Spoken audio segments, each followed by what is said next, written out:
আজ তোমাদের সাথে শেয়ার করবো রাত্রিরে আমি আজকে কি রান্না করবো। তো চলো। So hello everyone, welcome back to my mini blog. আজকে সন্ধ্যাবেলায় বাবাইকে পড়ানো হয়ে গেছে, চাটা। তো এবারে আমি যাবো হচ্ছে রান্না করে। এসে দেখি একটা ফুলকপি এনেছে, এটার অর্ধেকটা আজকে রাত্রিরে ফুলকপি তরকারি আর রুটি বানাবো। জানো তো প্রত্যেকবারই ভাবি আর ভিডিও বানাবো না, ছেড়ে দেবো। আর মানে যেদিন থেকে ডিসিশন নেবো ছেড়ে দেবো, সেদিনেই দেখবো হয়তো দুটো একটা করে ফলোয়ার বেড়ে। তো যাই হোক, এখন আমি তোমাদের সাথে গল্প করতে করতে রুটি করে নিই। মানে ছাড়া হয় না, জানি কিছু হবে না, তাও একটা হয় না প্যাশন মানুষের কিছু না কিছু। যেহেতু আমরা হাউস ওয়াইফ, কোথাও কাজ করতে পারবো না আর যেতেও পারবো না, ছোটোখাটো একটু শখ আহ্লাদ মেটানোর জন্য এগুলো ঠিক আছে। তো যাই হোক, এখন আমার কথা বলতে বলতে রুটিটা হয়ে গেছে।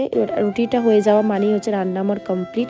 প্রথমেই তরকারিটা চাপিয়ে দিয়েছিলাম। আর আমি না খুব তাড়াতাড়ি করতে পারি না, একটু মানে লেটেই হয়ে যায়, কিন্তু রুটিটা আমি খুব ভালো তাড়াতাড়ি করি। আর রুটিটা খুব ভালো মানে নরমও হয়, আর সবকটা রুটি একদম প্রত্যেকটা রুটি ফোলে আর কি। তো আজকের মতো এইটুকুনি, দেখা হবে একটা নেক্সট ভিডিও। আশা করি সবার খুব ভালো লেগেছে। ভালো লাগলে প্লিজ চ্যানেলটাকে সাবস্ক্রাইব করবেন আর পাশে থাকবেন অবশ্যই। আর ফেসবুক থেকে দেখলে অবশ্যই ফলো করে দেবেন, তাহলে আমি আরও ভিডিও করার আরও উৎসাহিত